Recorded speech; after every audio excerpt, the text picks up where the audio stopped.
Sacit abi biz gençtik daha o zamanlar, belki 15 yaşlarındaydık, belki aradan bir 8 sene falan geçti. Biz gençken Sacit abi bizle ilgilenmeye başladı. Bizi işte camiye davet etti, bizi sohbet e, derneğe davet etti. Bizimle ilgilenmeye başladı. Bir de kendi evine davet ediyordu bizi. İşte gençleri toplamamızı, gençleri kötü yola düşmemeleri için.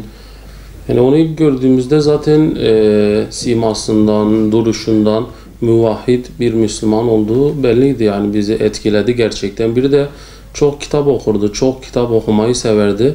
Sacit abinin sözleri bizi etkiliyordu gerçekten. Mesela en çok beni etkileyen sözü şu oldu.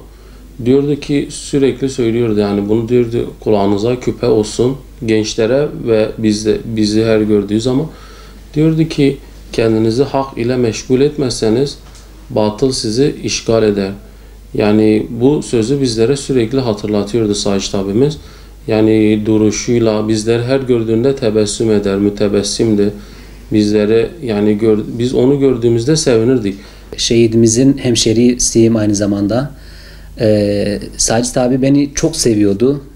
Hemşeri olduğumuz için sürekli Arapçayla Hüseyni Hüseyni itla nefesi bike, yani Hüseyin'im Hüseyin'im senin nefesin benim nefesim seninle çıkıyor diyordu ve sürekli beni himaye altında, sanki bir baba şefkati gibi.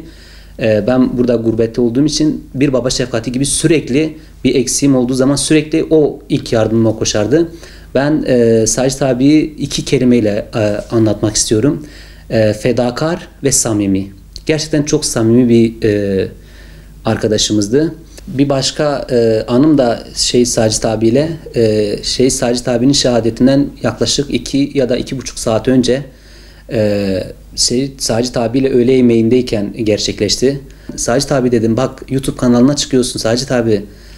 Bak artık bir ünlü olacaksın, ünlü biri olacaksın. Bir kendine takım elbise al dedim, kendine böyle yanına bir tane adam al, güvenlikçi falan al. Baktım Sacit abi kaşığı böyle bıraktı, bana baktı böyle gözlüğünün üstünden. Koçum dedi, dünya dedi gereksiz dedi, ben zaten yakında şehit olacağım, gideceğim dedi. Allah şehadetini kabul etsin. Gerçekten de umduğu gibi oldu. Hissetti yani şehadeti. Zaten şehitler şehit olmadan önce hem mekanlarını görüyordu. Ben birebir şahit oldum. Hem de yaşayışlarıyla bize bunu kavratıyorlardı. Biz sonuna kadar şahidiz. Rabbim de şehadetini dergahında makbul eylesin inşallah.